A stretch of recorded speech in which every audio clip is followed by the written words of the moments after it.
2025 YCP అధినేత Pulivendula MLA Jagan కి ఏ మాత్రం కలిసి రాలేదు. ఈ ఏడాది 11 నెలల కాలంలో జగన్మోహన్ రెడ్డి వారానికి ఒకసారి బెంగళూరులోని Yelahanka palace to Amaravati Tadepalli palace కి ఫ్లైట్ ఎక్కడం దిగటం మినహా ఆయన గ్రాఫ్ లో మార్పే లేదు. ఏడాది కాలంలో జగన్ ఇమేజ్ క్రేజ్ 10 అడుగులు పడిపోవడం తప్ప ఇంచు కూడా పెరగలేదని సొంతంగా చేయించుకున్న సర్వేలలోనే తెలిసిపోతుందని గుర్తు చేస్తున్నారు రాజకీయ పండితులు. ఇక ఈ ఏడాది క్లైమాక్స్ కి ముందు ప్రీ క్లైమాక్స్ లో జగన్ కి మరింత మైనస్. అక్రమాస్తుల కేసులో కోర్టుకి హాజరు కావడం, 6 ఏళ్లుగా కోర్టు ముఖం చూడని జగన్ తాజాగా నాంపల్లి ఏసీబీ కోర్టు మెట్లెక్కారు. 2025 కలిసి రాకపోవడంతో 2026 పై భారీ ఆశలు పెట్టుకున్నాడు. పార్టీ ఆశలు అవకాశాలను తిరగరాయాలనుకుంటున్నాడు. అయితే వచ్చే ఏడాది క్యాలెండర్ స్టార్టింగ్ లోనే వైసీపీకి మరో స్కెచ్ వేయడానికి రెడీ అవుతున్నారు కూటమి నేతలు. పార్టీని ఉక్కిరి బిక్కిరి చేయాలని భావిస్తున్నాడు టీడీపీ అధినేత ముఖ్యమంత్రి చంద్రబాబు నాయుడు. 2026 ఫిబ్రవరిలో స్థానిక సంస్థల ఎన్నికలకు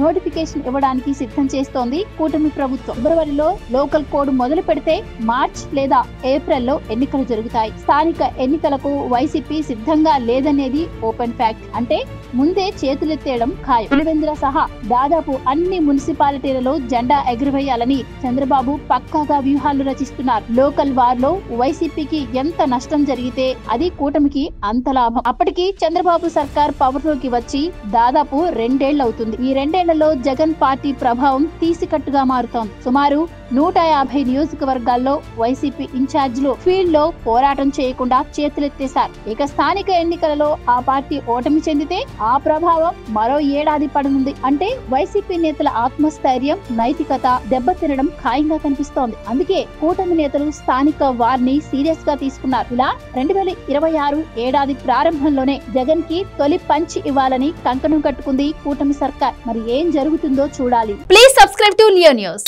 ఫర్ మోర్ వీడియోస్.